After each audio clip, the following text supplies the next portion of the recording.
Welcome to IT Pro TV. I'm your host, Don. Coming at you live from San Francisco, California. You're watching IT Pro TV.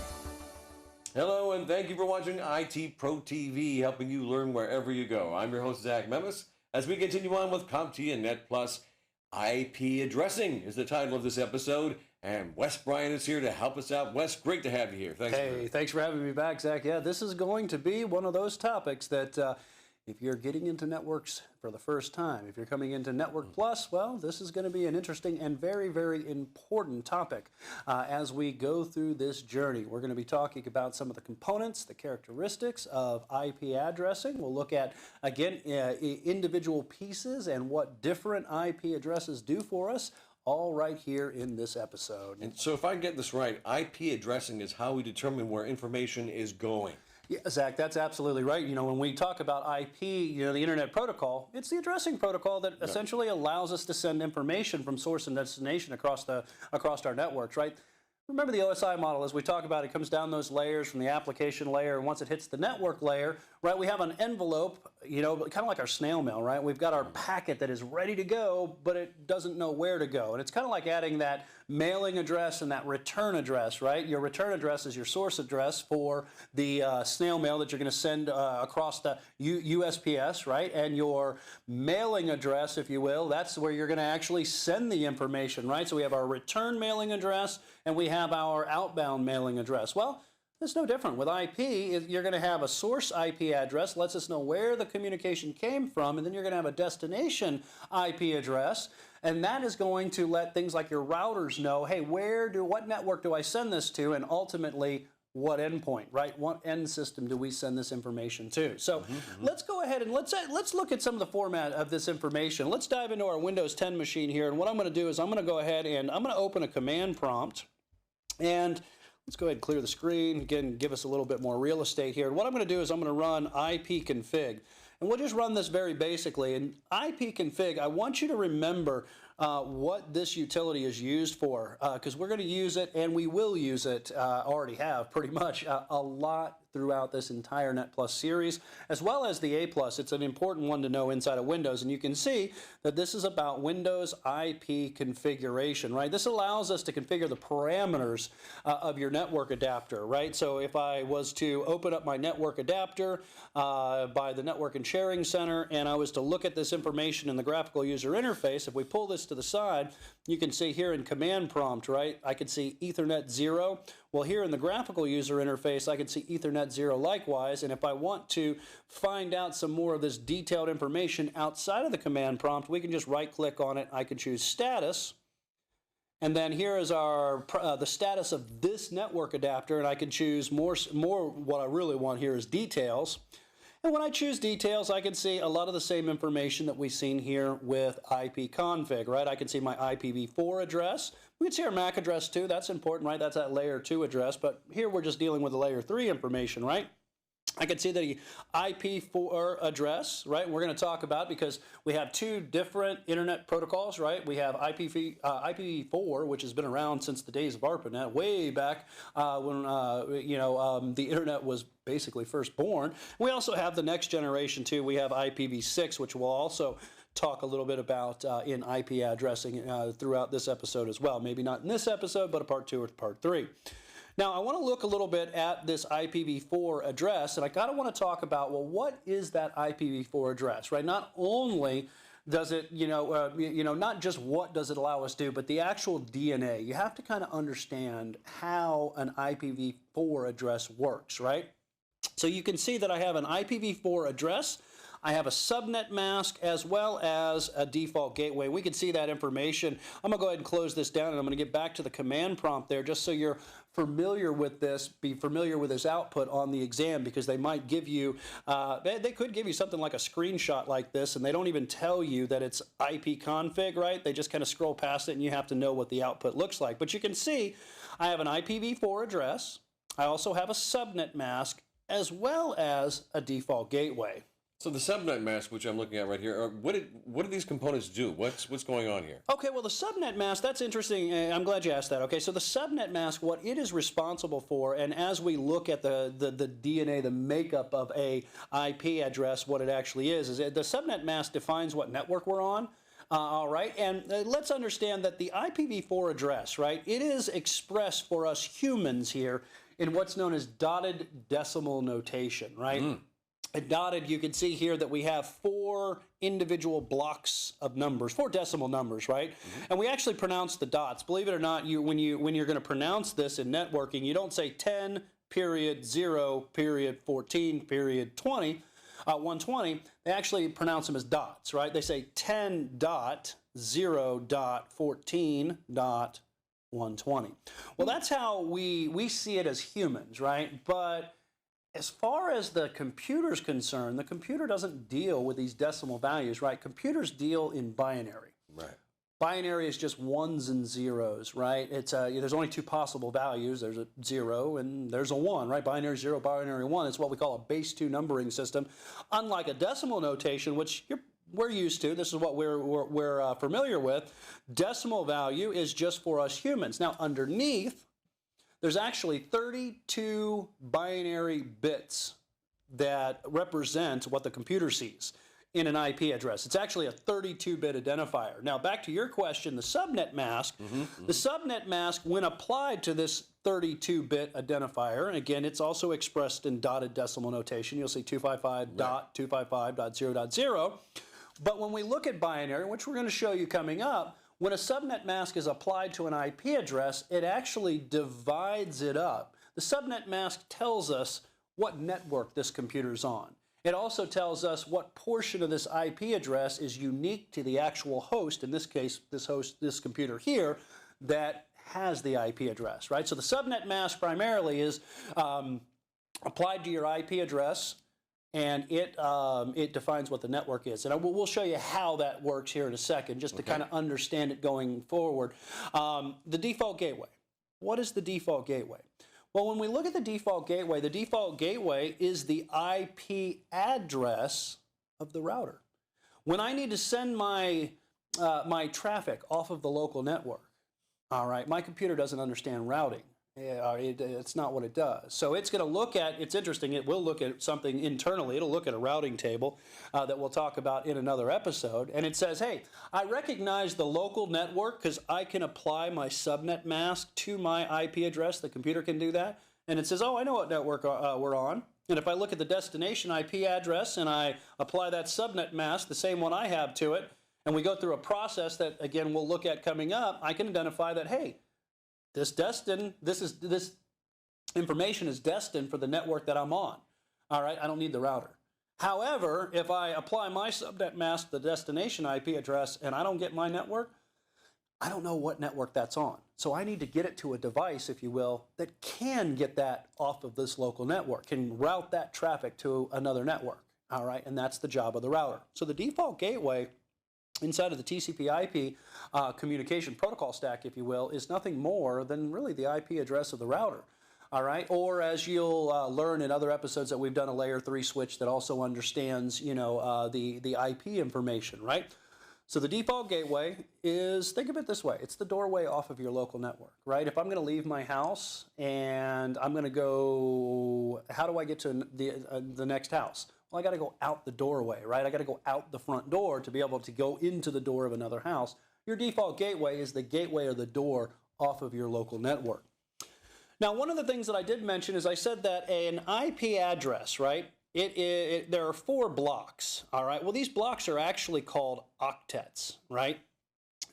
Because, remember, an IP address underneath is actually binary information. It's 32 ones and zeros, right? And I don't know if they're ones or zeros, and we'll show you how you find that out as well, because that's important to understand what we call decimal to binary conversion. And we can kind of show you what the computer is doing when it applies a subnet mask, and it determines what network we're on, and we'll also look at these components, right? But these are called octets. And from the left to the right, you have what's known as the first octet, second octet, third and fourth octets, right? And it is important to understand that, right? understand what the octet is, right? Even though we're seeing it in decimal representation, each block is 8 bits wide, hence the term octet. Now, it is important to understand how we do the conversion, right? And this is going to be important so you get a basis for what is going on when a subnet mask is applied, right? We have to be able to determine what network we're on, and in order to do that, sometimes we actually have to see those binary ones and zeros to be able to do that. So that's the next thing that we're going to do. We're going to go ahead, all right, and we're going to take a couple of examples of IP addresses, and we're going to kind of convert them to binary, because I do want you to see an example of the octet, the bits that are within an IP address, all right? So I've got a couple of examples here of IP addresses that we're going to go ahead and we're going to convert. We're going to use these 3 IP addresses, and what we're going to do is we're going to take them from the dotted decimal notation and we're going to transfer or convert them over, if you will, into the binary format. All right, so let's go ahead and do that. And the first thing that we have to do is we kind of have to understand the difference between the base 2 and the base 10 numbering system, right? Base 10 numbering system, that's where we get into our decimals, right? We recognize our decimal values, right? When we talk about base 10, why do they call it base 10? Because at its base, there are 10 possibilities, right? 0, 1, 2, 3, 4, 5, 6, 7, 8, 9, right? 10 possibilities, right. 0 counts. That's not what computers speak, though. Unfortunately, well, fortunately, I guess, it depends on your perspective, computers speak in binary, in terms of binary information. And there are only 2 possibilities, hence the term base 2. The base numbering system is either a 0 or a 1. Now, the other thing I want you to understand is that there are a certain amount of place values that you have to be aware of, certain place values that you have to be aware of to be able to do the decimal to binary conversion. And I've got an example so you can kind of compare them to something that maybe you're already aware of. Maybe you've seen, right? When we do a math problem, right, we typically, we don't do the math problem in binary, we do it in decimal, right? Mm-hmm. And we have to know, in order to add appropriately or subtract appropriately, we need to know what our place values are, right? And if you remember your place values, right, if I had a number like, let's say, let me take a number, I don't know, just a random number here. Let me take a number like, I don't know, let's say 1, 2, 3, 4, right? 1,234. Well, how do I know that that's 1,000? How do I know that it's 200? How do I know that it's 34? Well, I know it because I know the place values, right? Because if you look at 1,234, right, what is that first, what is it for? What place value is the 4 in?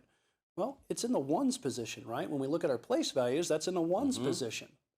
And the 2, or the 3, I should say. Where's the 3 at? Well, the 3 is actually in the tens place value.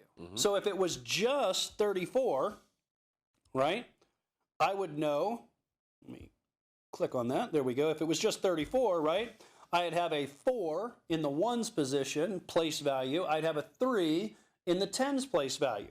And as we go up, if I add a 2, now I've got, it's 234. And I know that it's 200 because the 2 is sitting in the 100 place value. Got it. All right. And as I add a 1, guess what? Well, now I've got 1,234. Well, why do I know that that 1 is actually in the thousands place? I know the place value, right? I know that it's the 1,000 place value. Now, how do we come up with these numbers? Well, I want you to remember that it's an exponential, right? It's an exponential value. And to find the place values in base 10, it's 10 to the power of 0. Well, remember, anything to the power of 0 is 1, right? And then 10 to the power of 1, 10 times 1 is 10. 10 to the power of 2 is 10 times 10. That gives me 100. 10 to the power of 3, that's 10 times 10 times 10, gives me 1,000. And we keep on going up as we work our place values. In this case, if we were to say 8 place values wide, including 0, 10 to the power of 7 would be 10 million, right? That would be our place value at 10 million. Well, that's something that we know. We know when we look at something that is 15,777,216, I know those, how to speak that because I know what the place values are. Well, in base 2, this isn't so common to us, right? We kind of got to learn this, and we got to kind of understand that the place values are different. The exponentials are the same.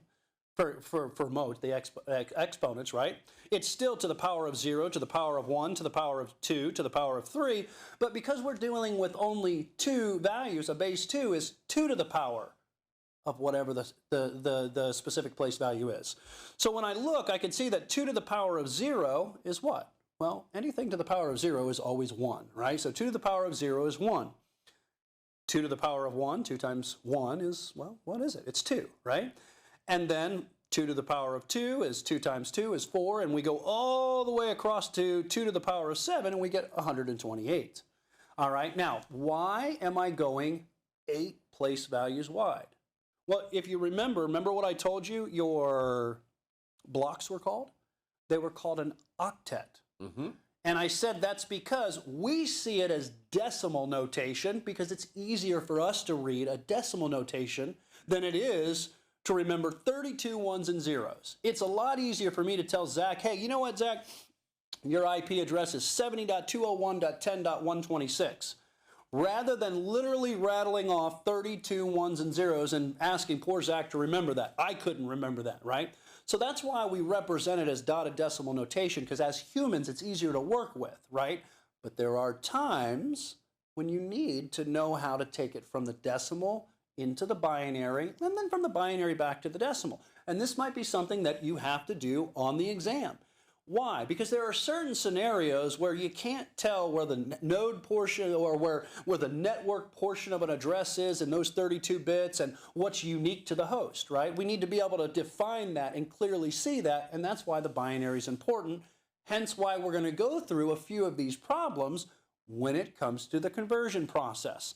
So what we're going to go ahead and do is let's do that. We're going to do decimal to binary, right? And what I went ahead and did is we'll give a few examples here, right? And most likely we're going to have to go into a few parts here because you really have to understand the basics, right? It is very, very important. So here's that first IP address that we talked about, right? We talked about 208.119, remember it's not a period, .38.100, all right?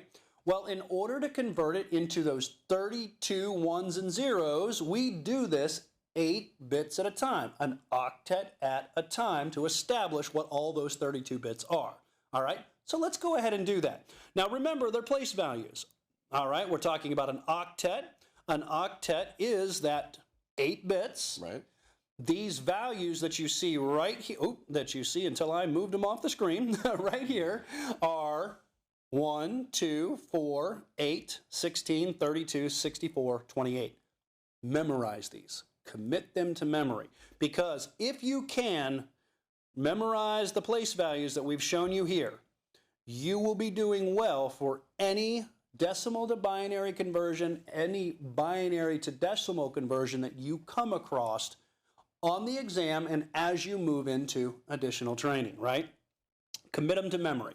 So that's a little bit on the basics on how we get these numbers, all right? Now, let's tell you how you take that decimal value and very easily convert it to an 8-bit binary number, all right? So let's go ahead and switch over. We're going to start with the very first IP address, and you'll notice here, Zach, what I did is I kind of broke up each octet and kind of stacked them this way. These are the same octets. It makes it easier. It does, right? Because it makes it easier for something that we commonly look at. All right. So let's go ahead and we'll do the first one, and we'll see how far we get. We might have to cut this one a little bit short, leave them with a cliffhanger, and then we'll do a few coming up in the next part here. But let's start with 208. Now, in order to do this conversion, it is important to understand that what you're going to do is you're going to subtract from the leftmost place value, subtracting this number and its remainders until you get to the 1 place value here in this octet, and you can't have any remainders. There aren't any remainders when you do decimal to binary conversion, right? We don't say that it is 208 with a remainder of 2. Doesn't work. That works in math. Doesn't work in binary math, okay? So do keep that in mind. All right, so I'm going to go ahead and pick on Zach, and Zach's going to be my calculator because if you've ever watched me, my math is absolutely horrible, so I'm going to need a proof check here, all right? Okay. Now, if I can, and here's how it kind of works, right? If I can subtract a place value, all right, and you know what? Let me change this. Oop, I'm going to change this to 209. That's what I meant to do, and I think I might have got that wrong there, Zach. Let me go ahead and change this real quick. 209. I put 208 in here, and I meant 209. All right. Easy enough fix. All right. All right. So let's go ahead. I tell you what. I'm a glutton for punishment, and I'm going to go ahead and change this. And you know what? I'm going to do that just because I want to do it on the fly to make sure I know what I'm doing too. Okay. All right, so 208. Let's start from So we are going back to 208. We're going to go with 208, and I'll get it right eventually. We're going to go 208, and we're going to work from the left side of our place values here in a base 2 numbering system to the right side of this chart here. So 208, all right? If I can take a place value and I can subtract it, this is the rule. You turn it into a binary 1 in that position. Okay. If my starting number or my remainder cannot be subtracted by that place value, then it becomes a binary 0. I'll show you what I mean here. All right? So it's you only have 2 possibilities, so it's either true or it's false. All right? If it's true, you mark it as a 1. If that's a false statement, you mark it as a 0, and you move the remainder to the next place value. Right. So 208 minus 128, I have the fact that I can take 208 and I can subtract 128 from it. So I know right away that's going to be a binary 1. And if I'm right, that should leave me with a remainder of 80. Okay, so that leaves me with a remainder of 80. And now what I'm going to do is take 80 and I'm going to move it to the second position, or that second position within these 8 bits. Now, the next question is, can I take the place value of 64 and subtract 80? Take 80 and subtract 64 from it. You can. And the answer is yes, so that's a binary 1 as well. It's true, it's a true statement. So that I can, when I do that, I subtract 80 from 64, hopefully I get 16. You do. I get 16, okay, good. Now, I mark that as a binary 1, and I move to the next one. Now, is it true or false that I can take my remainder of 16 and subtract 32 from it? You cannot. I can't, so it's false. Anytime it's false, it becomes a binary 0, and we move the remainder to the next position within these 8 bits, right? Now, the next position is 16. Is it a true or false statement that I can take 16 and subtract the place value 16 from it? And the answer is yeah, I could change that. I can subtract 16 from 16, right? So because of that, that becomes a binary 1. It's a true statement. Now, that leaves me with a remainder of 0. And the good thing is, remember, I told you in binary, no remainders. So right here, I have no place values. I don't have any place values left that I can use. No. So can I subtract 8 from 0? Well, technically you can, but we don't have negative numbers here. So it's a false statement. And that just means that the rest of these place values are zeros. Yeah. Now, I want you to see what just happened here. 1, 2, 3, 4, 5, 6, 7, 8. 8 bits. We just took that decimal value, that octet, and went from decimal and converted it into binary. You take it out of this chart, and there's your 8 bits of binary. And that's what 208 looks like, not in decimal notation, but binary notation. Pretty cool. Pretty simplistic, right? Mm-hmm. Now, I know we're running a little bit short on time. Let's go ahead, Zach, and what we'll do is we'll finish up this this IP address right here, and then we'll come back. What do you say we come back and we'll do a couple more examples as we move in to some more training here. All right, so next one is 119. The question is, can I take 119 and subtract 128 from it? No negatives. Remember, we can't do that. So that would be a false statement, right? So that's going to be a 0. And then we just take, remember I said, you're either starting point, you're going to move that. Since I can't use it, now I'm going to ask the question, can I take 119 and subtract the 64 place value from it? And the answer is yes. I can subtract 64 from 119. And if I mark that as a binary 1, I hope I get 55. You do. Do I get 55? Okay, so I've got a remainder of 55, and I'm going to take that and move it to the next bit position within this octet, within these 8 place values. So now I got 55. The question is, can I take 55 and subtract 32 from it? And the answer is true, right? So because it's true, it becomes a binary 1. And if I subtract 55 from 32, I get hopefully 23. All right. And I move my remainder to the next position. Well, 23. All right, can I take 23 and subtract 16 from it? Answer is yes, Yeah. right? So that becomes true. Thank you for the help, Zach. I do appreciate it. That's going to become a binary 1, all right? And what that does is, hopefully that leaves me with 7, all right? Yes. All right, very good. I'm going to put this pregnant pause in there just for the heck of it. There we go. And then we're going to move it to the next bit position, right? Yeah. So now that I've got 7 left, can I take 7 and subtract the place value of 8 from 7? We can't have negatives, right? So the answer is that's false. That becomes a binary 0, and we just take that remainder and we move it to the next position. Now I've got 7 left, right? Can I subtract 4 from my remainder of 7? And the answer is yes, I can, right? So that becomes a binary 1 in that position. That's true. We move our remainder of 3 to the next position, right? Now, can I ask the same question? Can I take my remainder of 3 and subtract 2 from it? The answer is yes, right? It's true. So that becomes a binary 1. That leaves me with a remainder so far of 1. Remember, I said no remainders. Well, thank goodness I have a remainder of 1 place value left that's 1, so I can subtract 1 from 1, right? That becomes a binary 1, and I have no remainders. Now all I do is take this 8-bit value out of this chart, and I can write it down right next to 119, and we now have the binary representation of the decimal value 119, right? So we're on our way. We're almost there. I know we're running a little bit short on time. Let's go ahead and do 2 more examples here, and we'll go ahead and go. We'll cut this a little short. All right. Or long, I guess you would say. All right. So next one is 38. All right. Now this one's kind of easy when we first start, right? We're going to have a bunch of false statements. Well, at least a couple of them right? Yeah. I cannot subtract 128 if I have 38. I cannot take 128 and subtract it, right? No. So we're going to go ahead and say that's 0. Very good. 64. Can't do it either, right? 38. I can't take 64, right? So that's going to become a 0. But once I get to the 32-bit, right? That place value, right? I can take 38 and I can subtract 32. So that becomes a binary 1.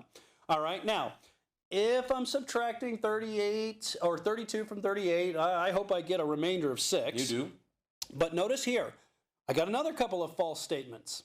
I can't take 16, or I can't take 6 and subtract 16 from it, right? No. So that's a 0.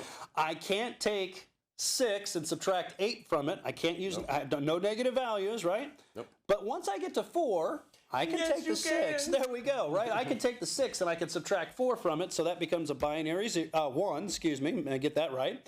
And what do we have? We have 4 from 6 is going to leave me with 2. Well, guess what? Thank goodness, my remainder is 2, and I got a place value of 2. So I can subtract 2 from 2, right? And that gives me a binary 1 in that position, because that statement is true, leaving me with a 0 remainder. So anywhere in this list that I get a 0 remainder, I could just, whatever place values are left, all become zeros. Yes. And this becomes my third binary octet, right? From decimal to binary. Right now, we're up to 24 bits. We still got 8 more to go, and then we've got a 32-bit binary number, right? So let's do this one last time, and then we'll come back in a part 2, and we'll do some more examples here so you guys can really get an idea of what's going on here, and then we'll start to tie into why we're even doing this. All right, so we got 100, right? Last one. 100, I can't take 128 and subtract it from a 100. Thank you, Zach. Head of the game there. But I can take 64. I can take 100 and I can subtract 64 from it, right? So that's a true. That becomes a binary 1. That leaves me with a remainder of 36. 36. All right. So now I've got a position right here that's 32, right? A place value. So 36. And I take and I subtract 32 from it. I can. Becomes a binary 1, right? And that leaves me with what we say we had left. We had 36 from 32. 4. That leaves me with 4, right? Very good. Thank you.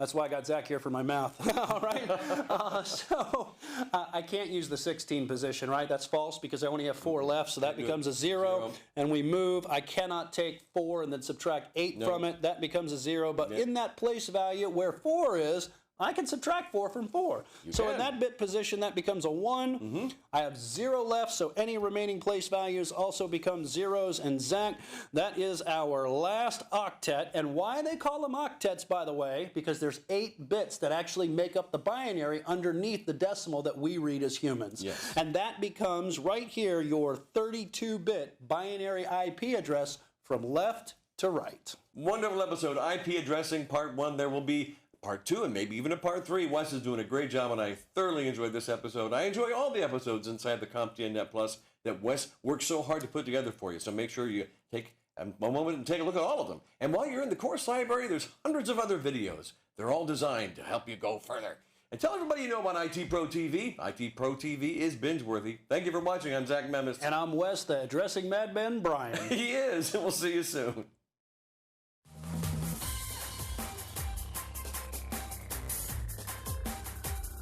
Thank you for watching IT Pro TV.